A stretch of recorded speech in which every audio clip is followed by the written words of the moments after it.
ನಮಸ್ಕಾರ. ಸ್ವಯಂ ಪಾಕ ಅಭಿಮಾನಿಗಳಿಗೆ ಸ್ವಾಗತ. ಈ ದಿನ ನಾನು ಒತ್ತು ಶಾವಿಗೆ ಹೇಗೆ ಮಾಡೋದು ಅಂತ ಹೇಳಿ ತೋರಿಸ್ಕೊಡ್ತಾ ಇದ್ದೀನಿ. ಹಿಂದೆ ಕೂಡ ನಾನು ಒತ್ತು ಶಾವಿಗೆ ಮಾಡೋದನ್ನ ತೋರಿಸಿದ್ದೆ. ಅಲ್ಲಿ ನಾನು ಅಕ್ಕಿ ಹಿಟ್ಟನ್ನ ಮಗಚ್ಬಿಟ್ಟು ಹೇಗೆ ಒತ್ತು ಶಾವಿಗೆ ಮಾಡೋದು ತೋರಿಸಿದ್ದೆ.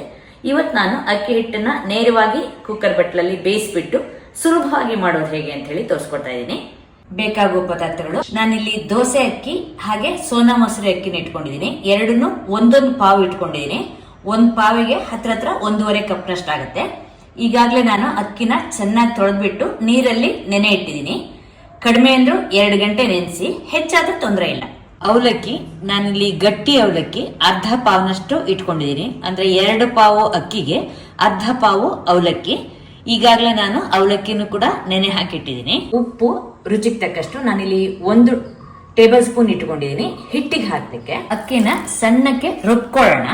ಅವಲಕ್ಕಿ ಸ್ವಲ್ಪ ನೀರು ತೆಕ್ಕೊಂಡು ಅದನ್ನು ಕೂಡ ರುಬ್ಕೊಳ್ಳೋಣ. ನೀರು ಬೇಕಂದ್ರೆ ಮತ್ತೆ ಅದೇ ನೀರನ್ನ ಹಾಕೊಳ್ಳೋಣ. ಅವಲಕ್ಕಿ ನಾನು ನುಣ್ಣಕ್ಕೆ ರುಬ್ಬಿದ್ದೀನಿ.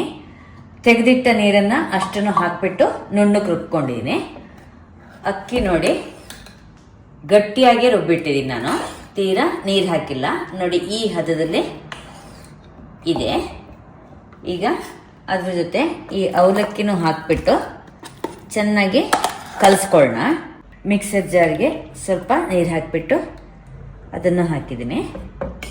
ಈಗ ಹಿಟ್ಟನ್ನು ಚೆನ್ನಾಗಿ ಕೈ ಆಡ್ಕೊಳ್ಳೋಣ. ಇದು ನಿಮಗೆ ದೋಸೆ ಹಿಟ್ಟಿನ ಹದದಲ್ಲಿರಬೇಕು. ಈಗ ನಾನು ಹಿಟ್ಟನ್ನು ಚೆನ್ನಾಗಿ ಕೈ ಆಡಿಟ್ಟಿದ್ದೀನಿ. ನೋಡಿ ದೋಸೆ ಹಿಟ್ಟಿನ ಹದದಲ್ಲಿದೆ. ಇದನ್ನು ನಾವು ನೆನೆಯಲಿಕ್ಕೆ ಬಿಡೋಣ. ಬೆಳಗ್ಗೆ ಮಾಡೋದಾದ್ರೆ ನೀವು ಹಿಂದಿನ ದಿನ ರಾತ್ರಿನೇ ರುಬ್ಬಿಟ್ಟಿರಿ. ಹಿಟ್ಟನ್ನು ನಾನು ರಾತ್ರಿ ರುಬ್ಬಿಟ್ಟಿದ್ದೆ. ಅಂದ್ರೆ ಬೆಳಿಗ್ಗೆ ಮಾಡ್ಲಿಕ್ಕೆ ಅನುಕೂಲ ಆಗುತ್ತೆ, ಸಮಯ ಉಳಿಯುತ್ತೆ ಅಂತ ಹೇಳಿ ನಾನು ಹಿಂದಿನ ದಿನನೇ ರುಬ್ಬಿಟ್ಟಿದ್ದೆ. ನೀವು ತಕ್ಷಣ ರುಬ್ಬಿ ಕೂಡ ಮಾಡ್ಕೋಬಹುದು, ನೆನೆ ಇಡಬೇಕಾದ ಅವಶ್ಯಕತೆಯನ್ನು ಇಲ್ಲ. ಉಪ್ಪು ಹಾಕೋಣ. ಹಾಗೆ ನಿಮ್ಗೆ ಹಿಟ್ಟು ಗಟ್ಟಿ ಇದೆ ಅಂತ ಅನ್ಸಿದ್ರೆ ಸ್ವಲ್ಪ ನೀರು ಹಾಕೊಳ್ಳಿ. ಉದ್ದಿನ ದೋಸೆ ಹಿಟ್ಟಿನ ಹದದಲ್ಲಿ ಹಿಟ್ಟಿರ್ಬೇಕೀಗ. ಈಗ ನೋಡಿ ಈ ಹದದಲ್ಲಿದೆ, ದೋಸೆ ಹಿಟ್ಟಿನ ಹದದಲ್ಲಿದೆ. ಇಷ್ಟಿದ್ರೆ ಸಾಕು. ಕುಕ್ಕರ್ ಬಟ್ಲಿಗೆ ಸ್ವಲ್ಪ ಎಣ್ಣೆ ಒರೆಸ್ಕೊಳ್ಳೋಣ. ಬಾಳೆಲೆ ಇತ್ತು ಅಂದ್ರೆ ನೀವು ಬಾಳೆಲೆನ ಕೆಳಗೆ ಹಾಕ್ಬಿಟ್ಟು ಅದ್ರ ಮೇಲೆ ಹಿಟ್ಟು ಹಾಕಿದ್ರು ಕೂಡ ಆಗತ್ತೆ. ಹಿಟ್ಟನ್ನ ಚೆನ್ನಾಗಿ ಕೈ ಆಡ್ಕೊಂಡ್ಬಿಟ್ಟು ಇದನ್ನ ಕುಕ್ಕರ್ ಬಟ್ಲಿಗೆ ಹಾಕೊಳ್ಳೋಣ. ಒಂದ್ ಬಟ್ಲಿಗೆ ಹಾಕಿದ್ದಾಯ್ತು. ಈಗ ಇನ್ನೊಂದು ಬಟ್ಲಿಗೆ ಕೂಡ ಹಾಕೊಳ್ಳೋಣ. ಎರಡಕ್ಕೂ ಒಂದೇ ಪ್ರಮಾಣದಲ್ಲಿ ಹಿಟ್ಟನ್ನ ಹಾಕಿದ್ದೀನಿ ನಾನೀಗ. ಕುಕ್ಕರ್ ತಳಕ್ಕೆ ನೀರ್ ಹಾಕ್ಬಿಟ್ಟು ಒಂದ್ ರಿಂಗ್ ಇಟ್ಟು ಕುದಿಲಿಕ್ಕೆ ಇಟ್ಟಿದೆ. ನೀರ್ ಕುದಿತಾ ಇದೆ. ಈಗ ಈ ಕುಕ್ಕರ್ ಬಟ್ಲನ್ನ ಇಟ್ಕೊಳ್ಳೋಣ. ಮುಚ್ಚಿಬಿಟ್ಟು ಇದಕ್ಕೆ ವೆಯ್ಟ್ ಹಾಕ್ದೇನೆ ನೀವು ಬೇಯಲಿಕ್ಕೆ ಇಡಬೇಕು. ವೆಯ್ಟ್ ಹಾಕೋ ಜಾಗದಲ್ಲಿ ಒಂದು ಲೋಟನ ಮುಚ್ಚಿಡಿ. ಆಮೇಲೆ ಮಧ್ಯದಲ್ಲಿ ನೀವು ಇದ್ರ ತಳದಲ್ಲಿ ನೀರಿದೆಯಾ ಅಂತ ಹೇಳಿ ನೋಡ್ಕೋಬೇಕು. ಯಾಕಂದ್ರೆ ಇದನ್ನ ಜಾಸ್ತಿ ಹೊತ್ತು ಬೇಯಿಸ್ಬೇಕಾಗತ್ತೆ. ಬೆಂದಿದೆ ನೋಡೋಣ. ಇಟ್ಟು ನಾನಾಗ್ಲೇ 3/4 ಗಂಟೆ ಆಗಿದೆ. ಮಧ್ಯದಲ್ಲಿ ನಾನು 2 ಬಾರಿ ನೀರು ಹಾಕೊಂಡಿದ್ದೀನಿ. ಸ್ಟವ್ ಉರಿನ ಸ್ವಲ್ಪ ಸಣ್ಣ ಮಾಡ್ಕೊಳ್ಳಿ. ನೀವು ಬೇಯಿಸ್ಬೇಕಾದ್ರೆ ದೊಡ್ಡ ಊರಿನಲ್ಲೇ ಇಟ್ಟು ಬೇಯಿಸ್ಕೊಳ್ಳಿ. ಕೈಗೆ ಸ್ವಲ್ಪ ನೀರನ್ನು ಮುಟ್ಟಿಸ್ಕೊಂಡು ಹೀಗೆ ಮುಟ್ಟಿದ್ದು ನೋಡಿ, ನಿಮಗೆ ಕೈಗೆ ಅಂಟಬಾರ್ದು. ಅಥವಾ ನೀವು ಒಂದು ಕಡ್ಡಿನ ತಗೊಂಡು ಅದನ್ನ ಹೀಗ ಚುಚ್ಚಿದ್ರೆ ನೋಡಿ, ಅದಕ್ಕೂ ಕೂಡ ಅಂಟಬಾರ್ದು. ನೀವು 1-2 ಕಡೆ ಮಧ್ಯದಲ್ಲಿ ಹೀಗೆ ಚುಚ್ಚಿಬಿಟ್ಟು ನೋಡಿ, ಯಾಕಂದ್ರೆ ಸುತ್ತ ಬೇಯ್ದೇ ಇರ್ಬೋದು ಅಥವಾ ಮಧ್ಯದಲ್ಲಿ ಬೇಯ್ದೇ ಇರ್ಬೋದು. ಈಗಿದು ಚೆನ್ನಾಗಿ ಬೆಂದಿದೆ. ಹಿಟ್ಟು ಏನು ಕೂಡ ನೋಡಿ ಕಡ್ಡಿಗೆ ಹಿಡ್ಕೊಂಡಿಲ್ಲ. ಸ್ಟವ್ ಆಫ್ ಮಾಡೋಣ. ಇದನ್ನ ಮುಚ್ಚಿಟ್ಟುಕೊಂಡಿರೋಣ. ಶಾವಿಗೆ ತೆಗೆಯುವಂತಹ ತಟ್ಟೆಗೆ ಎಣ್ಣೆ ಒರೆಸ್ಕೊಳ್ಳಿ.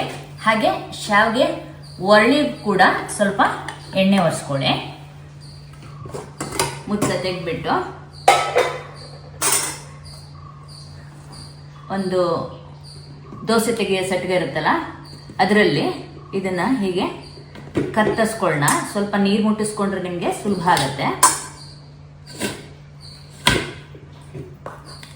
ಒಂದೊಂದೇ ಪೀಸ್ಗಳನ್ನ ತೆಕ್ಕೊಂಡು ಇದ್ರೊಳಗೆ ಹಾಕೊಳ್ಳೋಣ.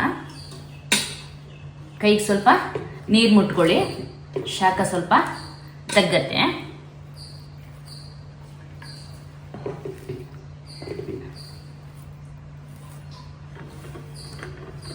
ಇದನ್ನ ತಿರುಗಿಸ್ಕೊಳ್ಳೋಣ.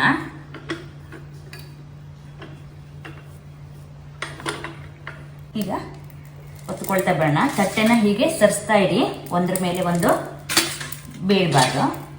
ಇದಾಯಿತು. ಸ್ವಲ್ಪ ಇಲ್ಲಿ ಬಿಡಿಸ್ಬಿಟ್ಟು ಇದನ್ನ ಒದ್ದೆ ಬಟ್ಟೆ ಮಾಡಿ ಹಾಕೊಂಡಿರಿ. ಅದ್ರ ಮೇಲೆ ಪಕ್ಕದಲ್ಲಿ ಒಂದ್ರ ಪಕ್ಕ ಒಂದು ಹಾಕೊಳ್ತಾ ಹೋಗೋಣ. ನೀವು ಒಂದ್ಸಲ ಹಿಟ್ಟನ್ನ ತೆಕ್ಕೊಂಡ್ಮೇಲೆ ಇದನ್ನ ಮುಚ್ಚೆ ಇಡಿ, ಯಾಕಂದ್ರೆ ತಣ್ಣಗಾದ್ರೆ ನಿಮ್ಗೆ ಮತ್ತೆ ಮಾಡ್ಬೇಕಾದ್ರೆ ಒರಳಲ್ಲಿ ಹಾಕಿದಾಗ ಗಟ್ಟಿ ಆಗುತ್ತೆ. ಇದೇ ತರ ನೀವು ಮಾಡ್ಕೊಂತ ಹೋಗಿ.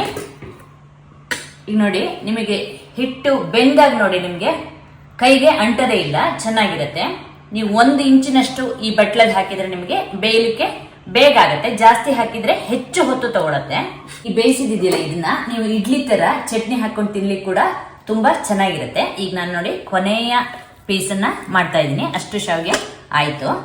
ರುಬ್ಲಿಕ್ಕೆ ಹಸಿಮೆಣಸಿನ್ಕಾಯಿ ನಾನು ಒಂದು 5 ಹಾಕಿದ್ದೀನಿ. ನೀವು ಖಾರದ ಅಪೇಕ್ಷೆ ಮೇಲೆ ನೋಡ್ಬಿಟ್ಟು ಹಾಕೋಬಹುದು. ನಾನು ಹಾಗೆ ಜೊತೆಗೆ ಜೀರಿಗೆ ಮೆಣಸು ಕೂಡ ಸ್ವಲ್ಪ ಹಾಕ್ತೀನಿ. ನಾವು ಖಾರ ಇಷ್ಟಪಡ್ತೀವಿ ಆದ್ರಿಂದ. ಇಲ್ಲ ಅಂದ್ರೆ ನೀವು ಹಸಿಮೆಣಸಿನ್ಕಾಯಿನೇ ಜಾಸ್ತಿ ಹಾಕೋಬಹುದು, ನಿಮ್ಮ ಅಪೇಕ್ಷೆ ನೋಡಿ ಹಾಕೊಳ್ಳಿ. ಹಾಗೆ ಕಾಯಿ ತುರಿ ಹತ್ರ 1/4 ಕಪ್ಪು, ಸಾಸಿವೆ 1/4 ಟೀ ಸ್ಪೂನು. ಇದನ್ನ ನೀರ್ ಹಾಕ್ತೇನೆ ರುಬ್ಕೊಳ್ಳೋಣ. ಒಂದು ಬಾಣ್ಲಿಗೆ ಎಣ್ಣೆ ಹಾಕಿ ಕಾಯ್ಲಿಕ್ಕಿಡಿ. ನಾನು 2 ಟೇಬಲ್ ಸ್ಪೂನ್ ಅಷ್ಟು ಎಣ್ಣೆ ಹಾಕಿದ್ದೀನಿ, ಮತ್ತೆ ಬೇಕಂದ್ರೆ ಹಾಕೊಳ್ಳೋಣ. ಎಣ್ಣೆ ಕಾದ್ಮೇಲೆ ಸಾಸಿವೆ 3/4 ಟೀ ಸ್ಪೂನು, ಉದ್ದಿನಬೇಳೆ 1 ಟೀ ಸ್ಪೂನು, ಕಡಲೆಬೇಳೆ 1 ಟೀ ಸ್ಪೂನು ಹೊಂಬಣ್ಣಕ್ಕೆ ಬರಲಿ. ಉದ್ದಿನಬೇಳೆ ಕಡಲೆಬೇಳೆ ಹೊಂಬಣ್ಣಕ್ಕೆ ಬಂದಮೇಲೆ ನೆಲಗಡಲೆ ಹಾಕೊಳ್ಳೋಣ. ನಾನು ನೆಲಗಡಲೆ 2 ಟೇಬಲ್ ಸ್ಪೂನ್ ಅಷ್ಟು ಹಾಕಿದ್ದೀನಿ. ನಿಮ್ಮ ಅಪೇಕ್ಷೆ ಮೇಲೆ ಹೆಚ್ಚು ಕಡಿಮೆ ಮಾಡ್ಕೋಬಹುದು. ಈಗ ನೆಲಗಡಲೆ ಆಗಿದೆ. ಕರಿಬೇವು ಹಾಕೊಳ್ಳೋಣ. ಹಾಗೆ ಇಂಗಿನ ತೀಕ್ಷ್ಣತೆ ನೋಡಿ ನೀವು ಹಾಕೊಳ್ಳಿ. ಹಾಗೆ ಅರಿಶಿಣ 1/4 ಟೀ ಸ್ಪೂನು,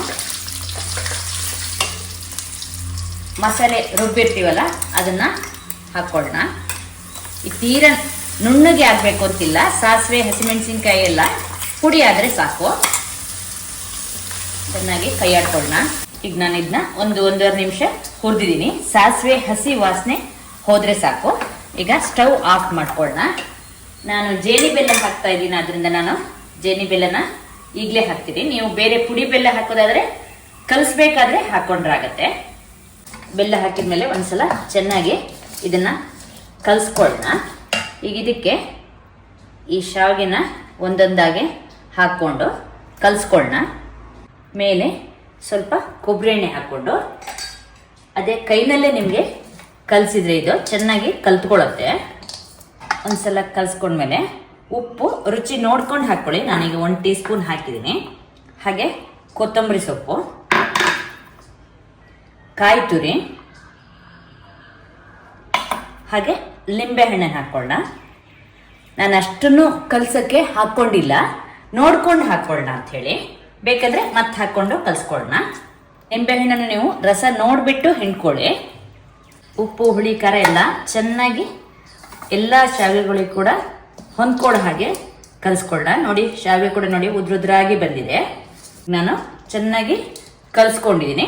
ಈಗ ಅಷ್ಟು ಉಳಿಸಿದಿನಲ್ಲ ಅದನ್ನ ಕಾಯಿ ಹಾಲು ಜೊತೆ ತಿನ್ಲಿಕ್ಕೆ ಬಳಸ್ಕೊತೀನಿ. ಕಾಯಿ ಹಾಲನ್ನ ಮಾಡುವ ವಿಡಿಯೋನ ನಾನು ನಿಮ್ಗೆ ಹಿಂದೆನೆ ತೋರಿಸಿದ್ದೀನಿ, ನೋಡಿದ್ರಲ್ವಾ. ಅಕ್ಕಿ ಹಾಗೂ ಅವಲಕ್ಕಿಯನ್ನು ಬಳಸ್ಬಿಟ್ಟು ಒತ್ತು ಶಾವಿಗೆ ಹೇಗೆ ಮಾಡೋದು ಅಂತ ಹೇಳಿ ನೀವು ಕೂಡ ನಿಮ್ಮ ಮನೆಯಲ್ಲಿ ಈ ಶಾವಿಗೆಯನ್ನು ಮಾಡಿಬಿಟ್ಟು ನಿಮ್ಮ ಅಭಿಪ್ರಾಯವನ್ನು ನಮಗೆ ತಿಳಿಸಿ. ನಮಸ್ಕಾರ.